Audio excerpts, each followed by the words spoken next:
Evening friends. आज हम लोग देखेंगे, प्रीवियस लेक्चर में हम लोग देखे थे कैसे मेटल रिएक्ट करता था वाटर से, और बहुत सी कुछ हम लोग उसकी फिजिकल प्रॉपर्टीज़ और केमिकल प्रॉपर्टीज़ देखे थे। अब हम आज देखेंगे कि कैसे मेटल रिएक्ट करता है डाइल्यूट एसिड से। क्या देखेंगे? रिएक्शन विथ डाइल्यूट एसिड, जो कि मैं अबव ऊपर के लाइन में मैं लिखा हूँ, रिएक्शन विथ डाइल्यूट एसिड्स कैसे रिएक्ट करता है। तो many metal reacts with dilute acid and liberate hydrogen gas. काफ़ी सारे जो मेटल होते हैं वो जनरली डाइल्यूट एसिड से रिएक्ट करते हैं और हाइड्रोजन गैस बनाते हैं। यहाँ डाइल्यूट एसिड का मतलब हुआ हाइड्रोक्लोरिक एसिड ले लीजिए, H2SO4 ले लीजिए, जैसे कि सल्फ्यूरिक एसिड। तो यहाँ पे नीचे लिखा हुआ है with dilute HCl they give metal chloride and hydrogen, where is dilute H2SO4 they give metal sulphates and hydrogen. बोलने का मतलब क्या है कि कभी भी डाइल्यूट HCl से रिएक्ट करेगा तो मेटल क्लोराइड और मेटल सल्फेट्स रिएक्ट देगा, H2SO4 से रिएक्ट करेगा तो, और लिबरेट करेगा हाइड्रोजन। क्या लिबरेट करेगा? हाइड्रोजन। हम बार बार यही देखते हुए चलेंगे कि कभी भी डाइल्यूट HCl से रिएक्ट करेगा तो मेटल क्लोराइड, और डाइल्यूट H2SO4 से रिएक्ट करेगा तो मेटल सल्फेट्स और हाइड्रोजन गैस लिबरेट करेगा। और जो कि सोडियम हुआ, मैग्नीशियम हुआ, कैल्शियम हुआ, ये काफ़ी तेज़ी से रिएक्ट करेगा डाइल्यूट HCl से और हाइड्रोजन गैस को लिबरेट करेगा, जो कि यहाँ आप शो कर रहे हैं नीचे की लाइन में। उसी तरीके से है कि metal plus dilute acid, metal salt plus hydrogen liberate करेगा। क्या लिबरेट करेगा? Metal salt plus hydrogen liberate करेगा। तो जैसे कि आप रिएक्टिविटी सीरीज में देखते हुए आ रहे हैं कि जो मेटल सबसे हाईली रिएक्टिव होगा वो सबसे तेज़ी से रिएक्ट करेगा। जैसे कि रिएक्टिविटी सीरीज में हम लोग देख रहे हैं कि जो ऊपर से देख रहे हैं पोटासियम, सोडियम, कैल्शियम, मैग्नीशियम है, ये काफ़ी तेज़ी से रिएक्ट करेगा। तो नीचे हम पढ़ेंगे कि Na और सोडियम और magnesium, sodium react violently with dilute HCl। जो सोडियम है काफ़ी तेज़ी से रिएक्ट करेगा डाइल्यूट HCl से, वायलेंटली काफ़ी तेज़ी से करेगा। उसके बाद हम लोग देखेंगे कैसे रिएक्ट करेगा Mg बोलने से मैग्नीशियम कैसे रिएक्ट करेगा, तो वो भी काफ़ी तेज़ी से रिएक्ट करेगा और वो बनाएगा हाइड्रोजन गैस। जैसे कि मैं बताते आया हूँ कि सल्फेट बनाएगा, नहीं तो मेटल क्लोराइड बनाएगा। तो जैसे आपको दिख रहा है यहाँ क्या मेटल क्लोराइड बनाया और हाइड्रोजन गैस बनाया। उसके बाद कैसे जिंक कैसे रिएक्ट करेगा, ये भी रिएक्ट करेगा, थोड़ा धीरे रिएक्ट करेगा, और क्या बनाएगा? जिंक क्लोराइड बनाएगा। उसी तरीके से Fe रिएक्ट करेगा। Fe कैसे रिएक्ट करेगा? काफ़ी स्लो रिएक्ट करेगा, क्योंकि ये काफ़ी नीचे में आता है रिएक्टिविटी सीरीज़ में। और ये भी क्या बनाएगा? मेटल क्लोराइड बनाएगा, जिसे हम फेरिक क्लोराइड भी कह सकते हैं, और H2 बनाएगा, हाइड्रोजन। अब क्या है कि कॉपर एक रिएक्ट ही नहीं करेगा। क्यों नहीं रिएक्ट करेगा? क्योंकि वो एकदम लीस्ट रिएक्टिव है, वो HCl और H2SO4 से रिएक्ट नहीं करेगा। अब हम क्या देखेंगे? Reaction of metals with salt solution, कि मेटल सॉल्यूशन से कैसे रिएक्ट कर रहा है। मतलब बोलने का मतलब यहाँ पे हम समझेंगे कि अगर कोई भी सपोज मेटल हुआ, जैसे मेटल हुआ आयरन, क्या हुआ? आयरन हुआ। तो अगर मैं किसी भी मेटल सॉल्यूशन में डालूंगा, जैसे कि कॉपर सल्फेट, तो ये क्या हुआ? मेटल सॉल्यूशन हुआ। क्या हुआ? मेटल सॉल्यूशन हुआ। तो हम क्या करेंगे? तो हम देखते हुए आए हैं कि जो भी हाईली रिएक्टिव मेटल होगा रिएक्टिविटी सीरीज में, वो लेस रिएक्टिव मेटल को डिस्प्लेस कर देगा। तो क्या बनेगा? FeSO4 बनेगा प्लस कॉपर को ये डिस्प्लेस कर देगा। तो वही यहाँ पे मैं लिखा हूँ, क्या लिखा हूँ? when a more reactive metal is placed in reactive metal from its solution of less reactive metal, then the more reactive metal displaces। बोलने से अगर मेटल को मैं मेटल सॉल्यूशन में डालूंगा तो लेस रिएक्टिव मेटल क्या होगा? डिस्प्लेस हो जाएगा रिएक्टिव मेटल से, और जो कि ये सब प्रोसेस होगा सॉल्ट सॉल्यूशन में। किसमें होगा? सॉल्ट सॉल्यूशन होगा। सिंपल सी बात है, less reactive metal highly reactive metal से डिस्प्लेस हो जाएगा। तो यहाँ एग्जांपल क्या है? Fe plus CuSO4। तो Fe क्या करा? Cu को रिप्लेस कर दिया, तो FeSO4 प्लस कॉपर हो गया।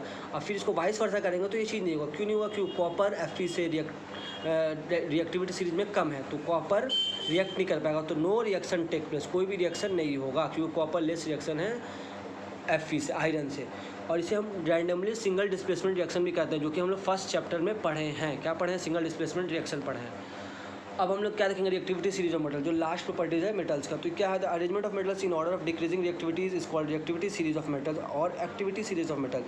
मेटल्स के जो अरेंजमेंट है उसके रिएक्टिविटी घटने के अरेंजमेंट को हम कहते हैं रिएक्टिविटी सीरीज और एक्टिविटी सीरीज ऑफ मेटल। जैसे कि मैं आपको रिएक्टिविटी सीरीज में बता चुका हूँ कि जैसे कि एग्जांपल में हम लोग ले लिए पोटासियम, सोडियम, ये क्या है रिएक्टिविटी सीरीज, यहाँ पे डिक्रीज हो रहा है। जैसे पोटासियम हुआ, सोडियम हुआ, कैल्शियम हुआ, मैग्नीशियम हुआ, यहाँ क्या हम लोग देख रहे हैं कि रिएक्टिविटी सीरीज क्या हो रहा है, डिक्रीज हो रहा है। तो इसे हम क्या कहेंगे, रिएक्टिविटी सीरीज और एक्टिविटी सीरीज ऑफ मेटल्स कहेंगे।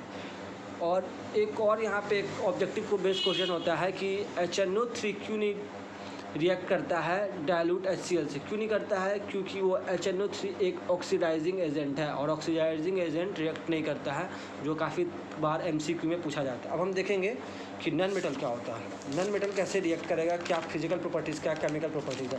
जैसे कि नॉन मेटल्स क्या होता है, तो all those elements which form negative ion by gaining electrons are called non metal. जैसे कि मैं बताया उसमें मेटल्स में कि जो भी पॉजिटिव करेगा, पॉजिटिव आयन फॉर्म करेगा, ये पॉजिटिव आयंस फॉर्म करेगा इलेक्ट्रॉन्स को लूज़ करके, तो वो मेटल्स हो जाएगा। और यहाँ अगर गेन करेंगे तो नेगेटिव आयंस को लूज़ करके, तो नेगेटिव आयंस को हम लोग क्या करेंगे, यहाँ मैं एक बार फिर पढ़ूंगा, फिर आप समझिएगा। All those elements which form negative ions, negative ions को फॉर्म करेंगे गेन करके इलेक्ट्रॉन्स को, तो नॉन मेटल्स कहेंगे। तो ये नॉन मेटल्स का डिफिनेशन हुआ। फिर नीचे क्या है, एक पॉइंट है, they have 4 to 8 electrons in their valence shell. Valence shell जैसे कि बताया था, आउटर मोस्ट शेल, क्या आउटर मोस्ट शेल। जैसे कि मैं एक एग्जांपल से मैं आपको शो करूँगा। जैसे कि एग्जांपल हो गया कार्बन। कार्बन क्या है, एक नॉन मेटल है, तो इसका एटॉमिक कॉन्फ़िगरेशन चाहे इलेक्ट्रॉनिक कॉन्फ़िगरेशन क्या है, KLm। तो पहला सेल में 2 है, 4 है, तो आप देखते होंगे 2 पहले सेल में, 4 लास्ट सेल में, जो वैलेंस सेल कहेंगे। क्या कहेंगे इसको, वैलेंस सेल कहेंगे। तो आप पाएँ कि लास्ट में क्या है, 4 है। उसी टाइप से नाइट्रोजन देख लिए 2, 5, लास्ट में क्या है, 5 है, तो वैलेंस सेल और आउटर मोस्ट सेल में क्या है, 5 है। उसी तरीके से ऑक्सीजन देखेंगे, लास्ट में क्या है, 2, 6, K में क्या है 2, L में क्या है 6, क्या है 6, तो आउटर मोस्ट में क्या है 6 है। तो ये क्या बन जाएगा, नॉन मेटल बन जाएगा, जो कि 4, 5, 6 यही सब वैलेंस सेल में हम लोग पा रहे हैं इलेक्ट्रॉनिक कॉन्फ़िगरेशन में। तो हम देखेंगे कि ये नॉन मेटल है। और नॉन मेटल 3 फॉर्म में एग्जिस्ट करता है। जैसे कि सॉलिड में एग्जिस्ट करता है, जो कि फॉर्म है उसका कार्बन, फॉस्फोरस, सल्फर, आयोडीन। और लिक्विड में सिर्फ एक फॉर्म करता है ब्रोमीन। क्या करता है, ब्रोमीन। और गैसेस के बारे में हम लोग भी पढ़ेंगे, तब जानेंगे प्रॉपर्टीज़। तो non metals are neither ductile non malleable, ना ये हम लोग इससे तार बना सकते हैं, ना हम इस थिन शीट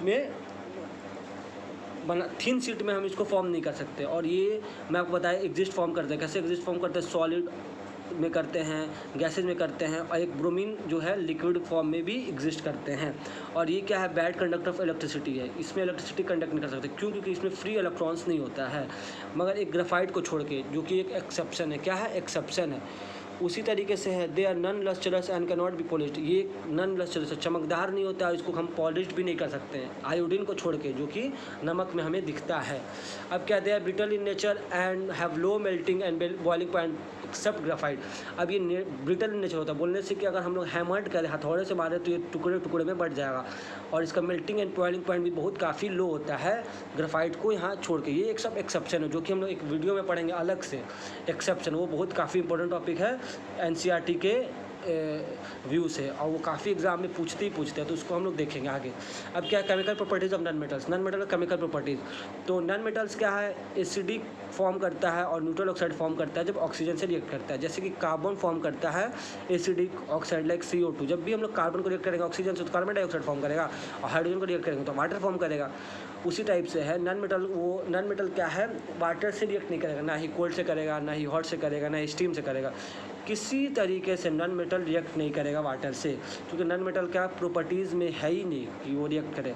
तो हम देखें कि नॉन मेटल है पूरा रिवर्स है, किसका है, मेटल का है।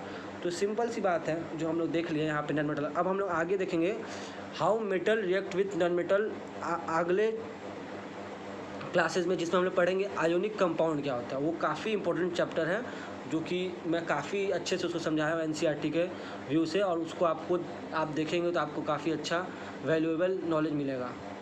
Okay, thank you.